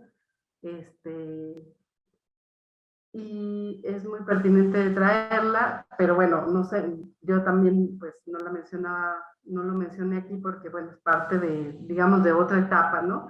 Pero a mí lo que me parece interesante rescatar en esta etapa es pues estas aportaciones, estas críticas que Ruy Mauro empieza a hacer aquí durante su paso por México, y que son paralelas a todo el cuestionamiento que él se hace en torno al debate que está habiendo al interior de la política operaria, ¿no?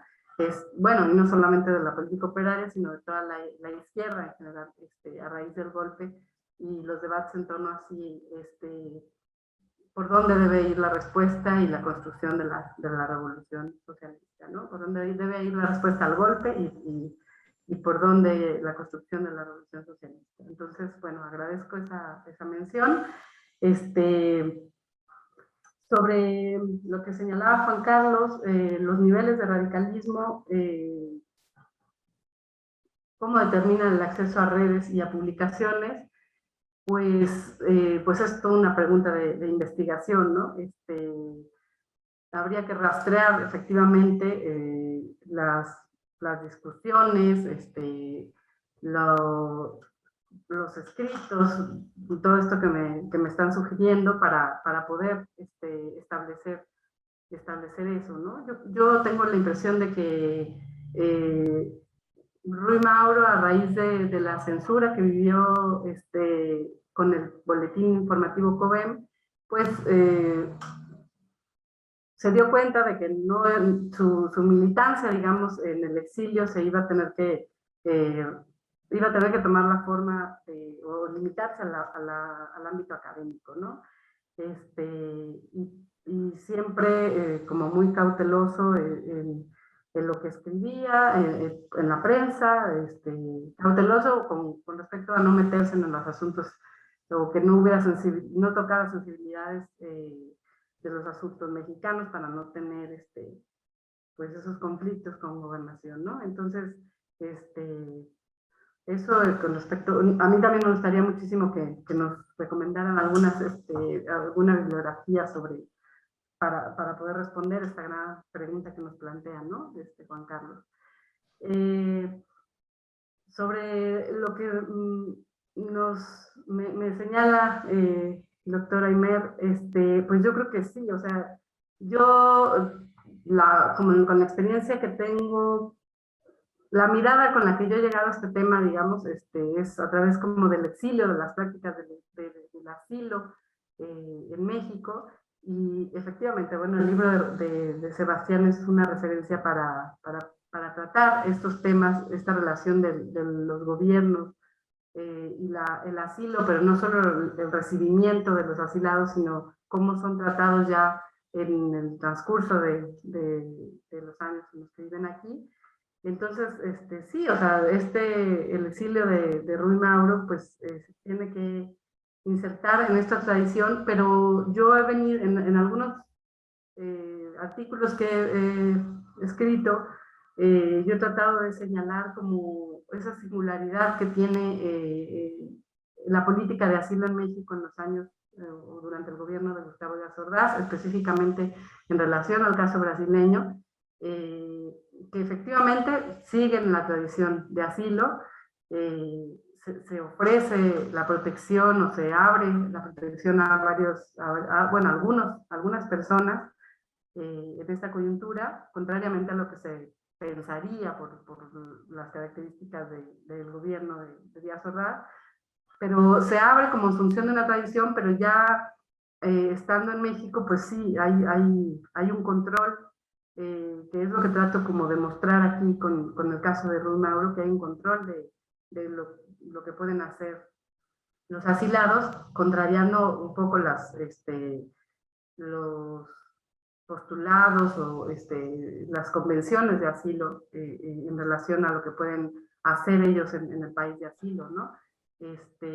Específicamente, o sea, me llama la atención, por ejemplo, señalar el papel que juega, en este caso, el gobierno de Díaz Ordaz en una especie de contención de las ideas a petición de la propia dictadura, ¿no?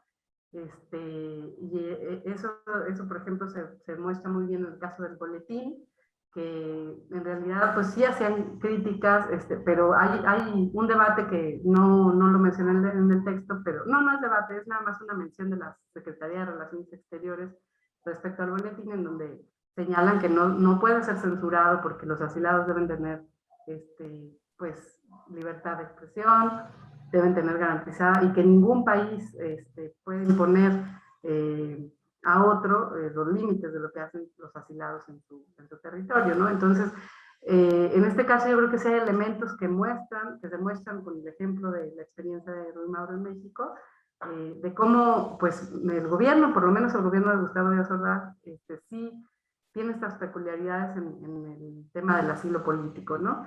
Pero efectivamente pues hay que verlo con mucho más cuidado, y pues al final, o sea, tenemos que reconstruir, bueno, tengo que reconstruir estas redes de solidaridad que seguramente existieron, porque sí, o sea, ahorita es un momento todavía muy superficial de la mirada de esta llegada de Marini a México, y que también anteriormente se me pasó decir que, pues que es un momento sí muy distinto. Yo creo que en 1968 sí marca un antes y un después en la forma en la que se recibían a los asilados en México, ¿no? O sea, sí fue otra la experiencia que el propio Marini vivió después, y bueno, y todos los sudamericanos también que llegaron en los 70.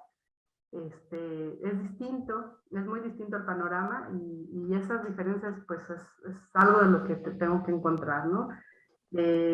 Agradezco también las sugerencias de esta mirada hacia los impresos. Yo creo que el tema es enorme, y yo creo que sí, tengo que ir como definiendo, encontrando algunos pues del boletín del COVEM, ¿has ubicado cuántos salieron? ¿Tienes...? Sí, el boletín incluso tiene un antecedente que fue el correo brasilero. Lo dices. Que sí, pues ese tiene un antecedente, pero el boletín informativo COVEM tuvo muy poquitos números, y además ese sí está como desaparecido, ¿no? Yo encontré algunos ejemplares, como me parece que son 3, pero pues se estuvo publicando algunos meses nada más, con una periodicidad de un mes mensual.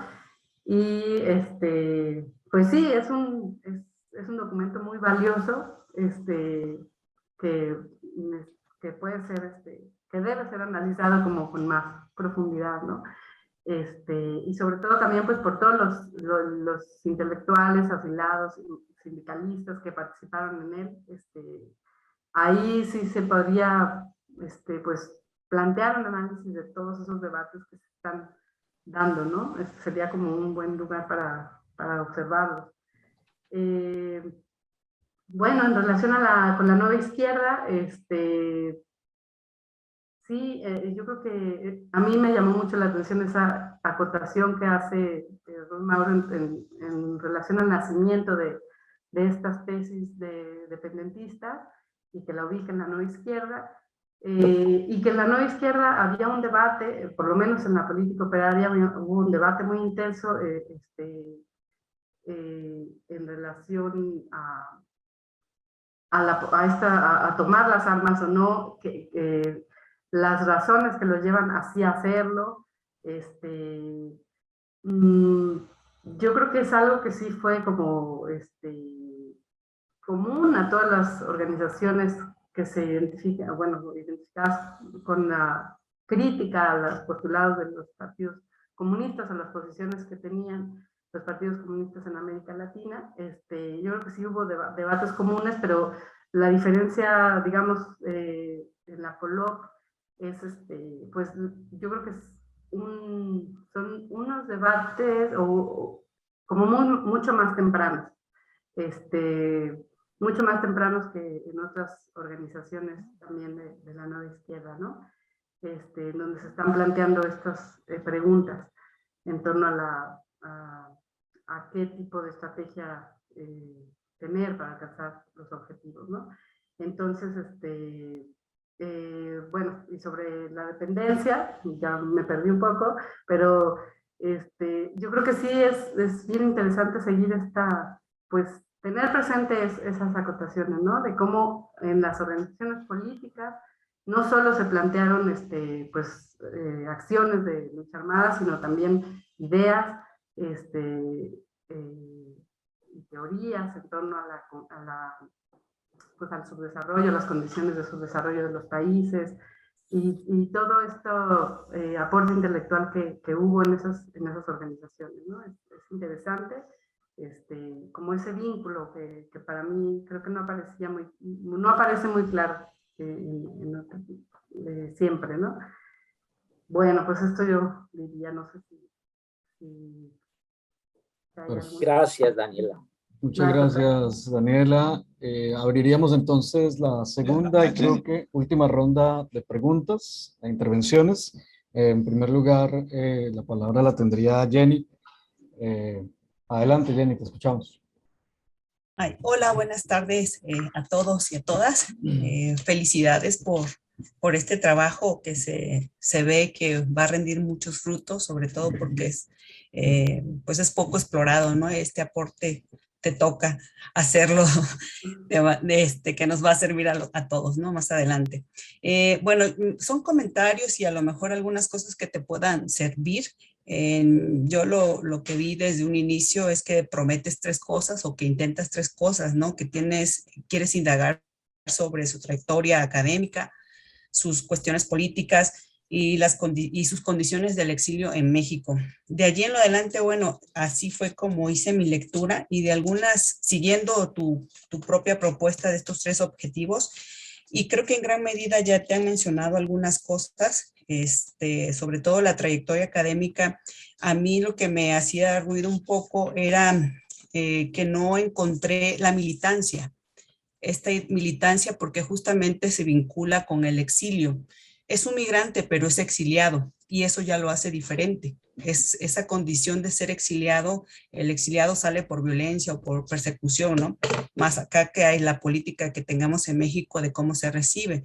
Y son de las cosas que no encontré en el texto, o por lo menos entiendo que a lo mejor sí lo tienes, pero pues el texto a veces no nos alcanza, ¿no? Pero eso fue de las cosas que noté, que no está esta discusión y que te interesa sobre todo sus condiciones en México. Y creo que eso, su condición de exiliado, es lo que nos permite o nos va a permitir saber en qué condiciones se fue organizando intelectualmente y cómo creó sus redes. Y justamente ya te lo había mencionado el doctor Granado sobre el boletín, el COVEN y también el periódico El Día, el papel que él jugó allí, qué hacía allí en el boletín, cómo llegó en este periódico El Día, quién fue sus relaciones. Creo que eso es lo que nos acerca ya a esto de la historia intelectual, esas redes y el papel que él jugaba al interior de este periódico y todas las censuras.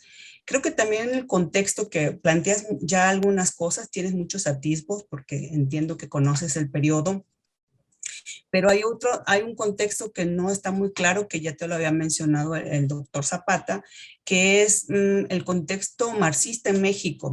Me parece que sí existe, solo que no está señalado en tu texto.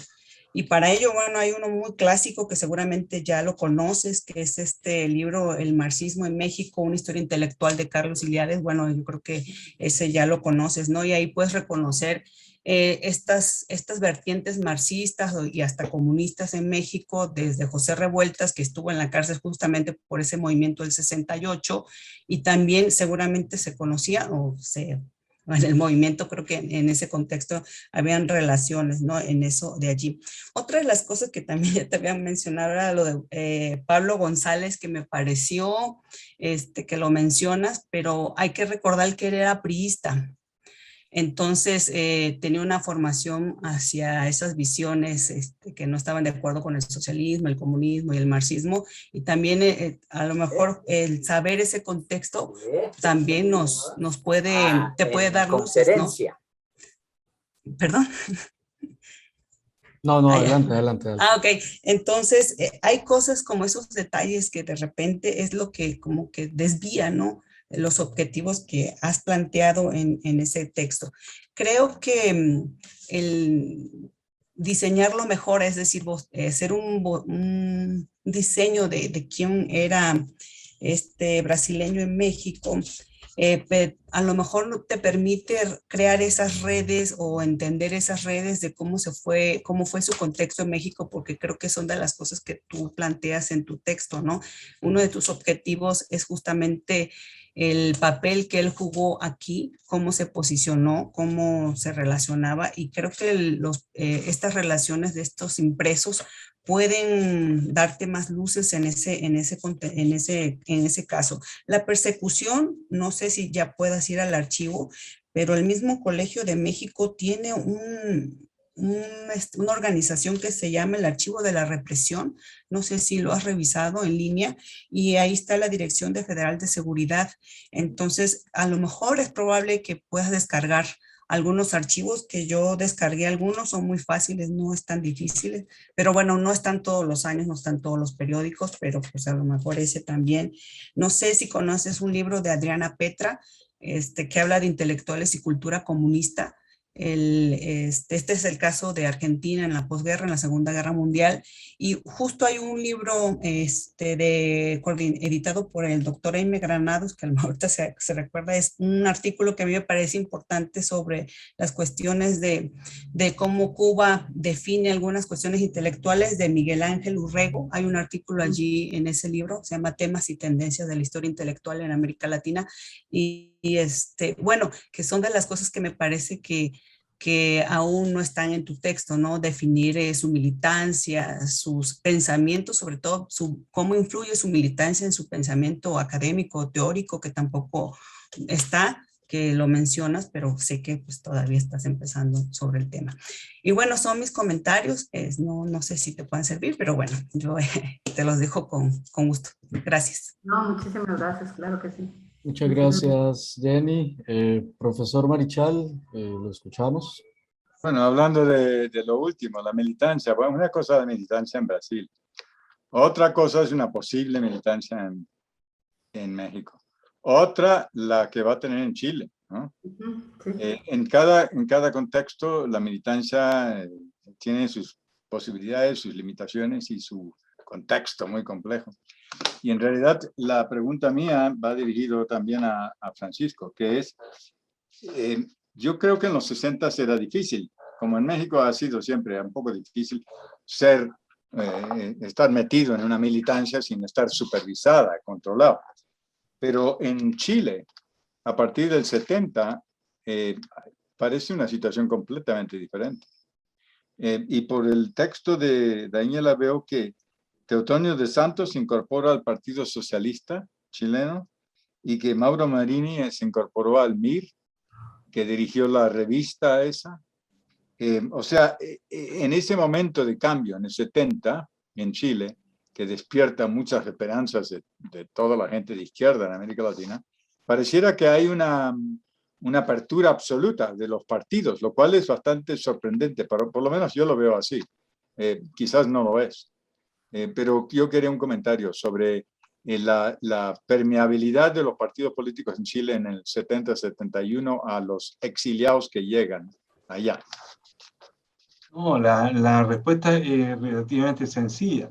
O sea, en el periodo ese yo diría, de los años 52, más o menos, de 52 hasta el 73, había una absoluta libertad de militar. Era algo abierto, no había que si era extranjero o si era nacional. Por ejemplo, hay una tesis sobre el APRA, por ejemplo, que se hizo el año pasado o el año antepasado, donde los apristas peruanos también pertenecieron al Partido Socialista. Entre ellos a varios dirigentes que eran cercanos allá de la Torre. Y en el caso, el único periodo de persecución fue digamos, el gobierno de un presidente que se llamaba Gabriel.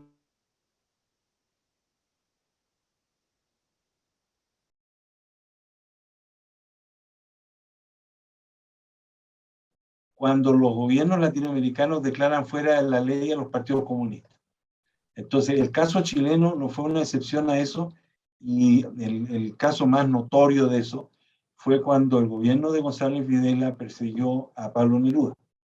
Pablo Neruda era senador de la República en ese momento por el Partido Comunista, y en 1949, 48, 49, tuvo que salir al exilio, literalmente a caballo por la cordillera de los Andes. Entonces, en ese periodo de 3 años, 4 años, se declaró fuera de la ley, y se promulgó una ley que tiene un nombre muy pintoresco, se llama Ley de Defensa de la Democracia. Y con la Ley de Defensa de la Democracia, el gobierno cerró el Partido Comunista, mandó al exilio a mucha gente. O sea, ese es el tipo de lógica media perversa que tiene el sistema político chileno para manejar estos problemas. Pero en términos históricos, digamos, que yo sepa, ese fue el periodo más difícil. Después de 1930, en los 30 también hubo, eso es lo que estudia Sebastián Rivera. Uno de la gente que llegó a México en esos años 30 eran militantes comunistas en los años 30, antes del Frente Popular. O sea, porque ahí hay un cambio, una ruptura fuerte entre el año 31 y el año 38, cuando asume el Frente Popular. Ese fue un periodo también negro en la historia de la izquierda, porque algunos militantes los mandaron a una isla, la isla Juan Fernández, que queda ahí en el Pacífico, y también otros se vinieron a México, ¿no? Sobre todo había un sector social que fue tanto en el año 32 en adelante como en los años 50, que fueron los profesores primarios. Los profesores de las escuelas primarias en Chile eran muchos de ellos, casi todos comunistas. Entonces era muy fácil, digamos, tomarlos presos a ellos y mandarlos a la cárcel, al exilio interno.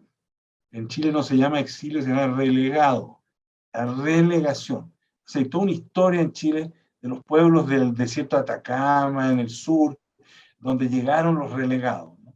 Eso fue profundamente, digamos, si se quiere, agudizado después del 73. O sea, el 73 fue otra vez, ¿no?, el ciclo. Y lo que puede tener interés histórico es que uno de los principales oficiales del ejército chileno que estaba a cargo de un lugar donde mandaron a los relegados fue nada menos que el general Pinochet. El general Pinochet en los años 50 fue el jefe de uno de los campamentos de concentración donde mandaban a los prisioneros políticos. Pero en Chile, en esos años, digamos, del gobierno de Allende era al contrario.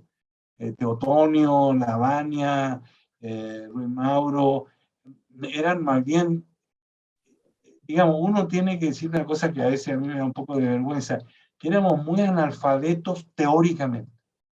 Entonces los brasileños trajeron la teoría. Incluso Fernando Enrique Cardoso fue profesor de la Escuela de Sociología de la Universidad de Chile. Entonces, ¿qué traía Fernando Enrique? La teoría de la dominación de Max Weber. Él enseñaba a Max Weber en la Universidad de Chile en el año 66, 67. ¿No? Por ejemplo, yo conocí a mi esposa, María Luisa, en ese curso, porque íbamos de muchos lugares, yo estaba en otra universidad, pero íbamos a escuchar al profesor Cardoso hablar de Max Weber, ¿no? Entonces, fue una cosa muy interesante. Nosotros aprendimos mucho, sobre todo la parte teórica. Eran muy buenos políticos. Podíamos ganar elecciones, hacer movilización de masas, todo eso, había organización, había contacto con el pueblo, pero no había mucho teoría, mucha reflexión general. Por ejemplo, esto de la dependencia, digamos, Chile tenía una relación de dependencia tremenda, pero nadie la razonaba en esos términos. ¿Y para qué decir el marxismo? El marxismo, había un marxismo muy mecanicista en Chile. Nosotros aprendimos marxismo con el manifiesto, con cosas, pero en serio, como lo hacía Teotonio o los otros brasileños. Además, yo después descubrí que ellos en la época, cuando eran estudiantes, tenían cursos de teoría en la Universidad de Sao Paulo. Por ejemplo, Florestan Fernández, que fue profesor de todos ellos, hacían seminarios, fin de semana, se sabían de memoria la literatura marxista. Nosotros nos habíamos quedado un poco atrasados en ese sentido, ¿no? Que es un defecto. En Chile la política es muy empírica, ¿no? Hay que estar cerca, digamos, de lo que pasa en las poblaciones, en las fábricas, ¿no? Por ejemplo, un poco una cosa muy personal, anecdótica. Yo cuando era estudiante de sociología me fui a trabajar en una fábrica en enero y febrero, en las vacaciones de verano, ¿no? Aprender qué era la clase obrera, qué era eso de trabajar. Y lo hicimos con unos compañeros y era tremendo, tremendo. Empezábamos a las 7 y salíamos a las 7 de la tarde, ¿no? Y cargábamos tubos de oxígeno en una fábrica de carros de ferrocarril. Pero esa era la idea, y eso es una idea de militancia muy diferente a la militancia política, estrictamente. Era una militancia para aprender cómo era, digamos, lo que era una cosa muy antigua en muchas partes, ir a la clase obrera, ¿no? Saber qué pasaba. Entonces, conocer el territorio, por ejemplo, algo que pasa en Chile hoy día que es muy triste. Por ejemplo, el chiquillo este que está de candidato a presidente de la República no tiene idea de lo que es Chile. Le hablan del desierto de Atacama, él viene del extremo sur, viene de la Patagonia, su papá es ingeniero allá, entonces a veces da pena porque nosotros ¿qué hacíamos? Tomábamos un tren que duraba 3 días y 3 noches para ir de Santiago a Iquique. Entonces, ese era el, digamos, para decirlo comillas, el marxismo que nosotros teníamos en la cabeza. Conocer cómo vivía el pueblo de Chile. Y lo hacía todo el mundo, los católicos, los conservadores, los comunistas, todo el mundo tenía eso. Y cuando llegaron los brasileños, nos metieron eso. Ellos nos enseñaron que todas esas cosas que nosotros hacíamos empíricamente había que pensarlas. Había que pensar la relación del cobre con el mercado internacional, el capitalismo, ¿no? Los grandes historiadores chilenos son muy pocos que manejan la historia económica en serio. En serio. Digamos, los libros de historia económica, por ejemplo, el que jugó un papel importante ahí fue Carmagnani. Carmagnani fue profesor mío cuando yo era estudiante de sociología. Y él llevó a la escuela de sociología también un pensamiento mucho más refinado, ¿no? Y él tenía unos alumnos, a Álvaro Jara y Rolando Mellaf, que estudiaron la problemática de la economía minera en Chile, ¿no? Que era una cosa constante. A nosotros nos daba un poco de vergüenza, no sabíamos ese mundo de la minería de Chile, que es todo un mundo, sociológicamente hablando. Entonces, eso es lo que, digamos, eso yo lo creo que no era algo particular. Toda la generación del 60 teníamos esa relación. Entonces, es una diferencia fuerte, Aimé, con la noción de militante, en un sentido de hacer propaganda, de andar repartiendo volantes, o tener, digamos, posiciones doctrinarias muy rígidas. Todo lo contrario. Militar era, por ejemplo, incluso hablar con la gente. Algo que todos aprendimos que era distinto vivir en un barrio que vivir en otro barrio, en una región de Chile o en otra. Yo tengo un recuerdo muy bueno porque ahí aprendí yo a pensar sociológicamente. Yo cuando hice mi doctorado, lo primero que hice fue guardar todos los libros e irme a trabajar a una mina.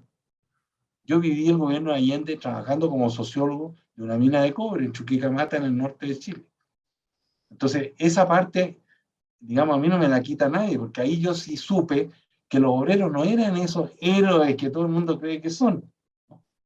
me compenetré de ese mundo, que es un mundo muy interesante, muy interesante. El primer texto que yo publiqué aquí en el colegio es sobre eso. Los mineros de Chuquicamata, productores o proletarios. No hay una gota de teoría ahí. Es un análisis de quiénes eran esos mineros. ¿Y por qué? La pregunta con la que yo llegué a esa mina, ¿por qué diablos no votaron por Allende? Porque ese fue otro misterio. El voto de Allende no vino de la clase obrera chilena, vino de los grupos de las poblaciones marginales y algunos obreros por ahí, ¿no? Pero no era una cosa masiva.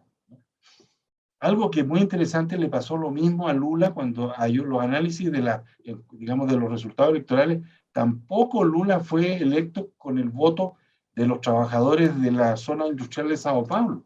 Salió electo por el voto del Nordeste, el voto de la gente muy pobre, precaria que vive en el Nordeste. Porque él es de ahí. O sea, la gente votó por él porque su identidad estaba en un hombre que no había ido a la escuela, que no tenía idea. Entonces, eso nos hace corregir la puntería con respecto al concepto de militancia, que tenemos una especie, digamos, de estereotipo, ¿no?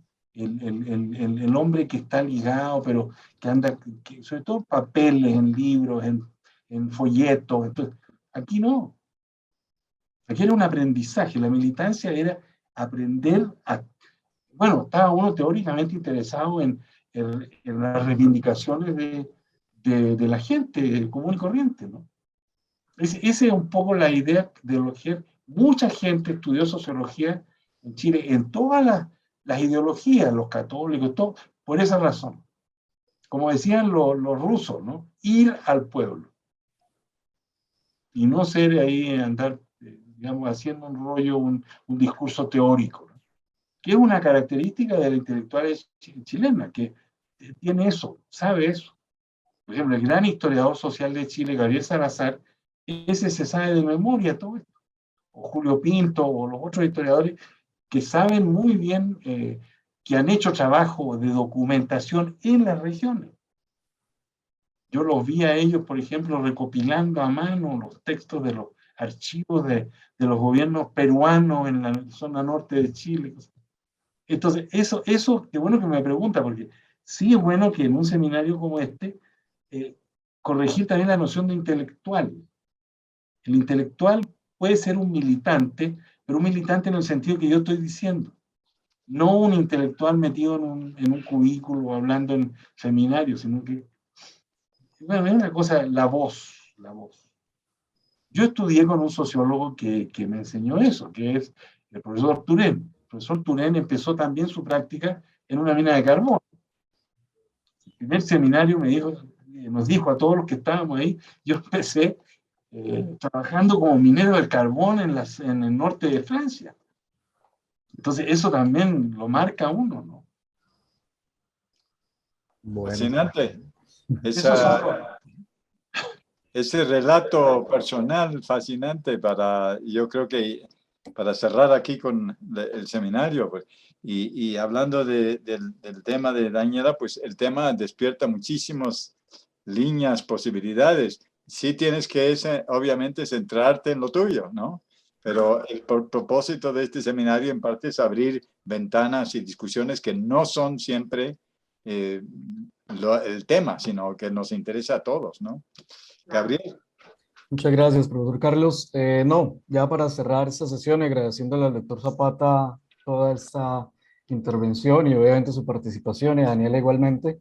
Cederle la palabra a Daniela por si quiere redondear parte de su intervención y demás. Si no, pues daríamos un último anuncio de parte del seminario y cerraríamos la jornada del día de hoy. Entonces, Daniela, te escuchamos. Sí, bueno, pues, ¿qué puedo decir ahorita después de toda esta intervención? Yo creo que el camino que me estoy planteando es que apenas me estoy acercando como a la historia intelectual, y de ahí fue mi interés también por presentar este trabajo aquí, las posibilidades para abordarlo desde esa perspectiva. Y bueno, me ha ayudado muchísimo todo lo que he escuchado aquí, y sobre todo para ir pensando en las definiciones, pues, de estas particularidades que tuvieron los intelectuales en los años 60, ¿no? Yo creo que es un momento muy importante o un momento muy específico en donde se relaciona la militancia y la teoría y la actividad académica y todo eso. Entonces, bueno, me han dado, el propósito del seminario se ha cumplido por mi parte, que es, me han dado muchísimas ideas, muchísima luz y bueno, lo agradezco muchísimo. Muchas gracias, Daniela, a ti por tu participación, por haber compartido con nosotros esos avances de tu investigación. Solamente para cerrar, agradecerles a los asistentes su presencia en estas 2 horas muy provechosas, creo, para todos y todas, y anunciar que el 29 de noviembre tendremos la sesión número 76 de nuestro seminario a cargo del doctor Martín Rivadero, quien va a presentar un trabajo titulado Hacia la Roma Antillana, viajes, ideas y redes de los intelectuales de izquierda argentina con la Cuba revolucionaria, para, digamos, mantenernos en estas temáticas y en estos periodos tan interesantes y tan importantes para la historia del continente. Reiterar el agradecimiento de parte de los directores, de la doctora Alexandra, que no nos puede acompañar el día de hoy por cuestiones laborales, el doctor Eimer Granados y el doctor Carlos Marichal, y agradecerles a todos ustedes su asistencia y permanencia en nuestra sesión. Muchísimas gracias. Muchas gracias. Bueno, muy bien. Gracias.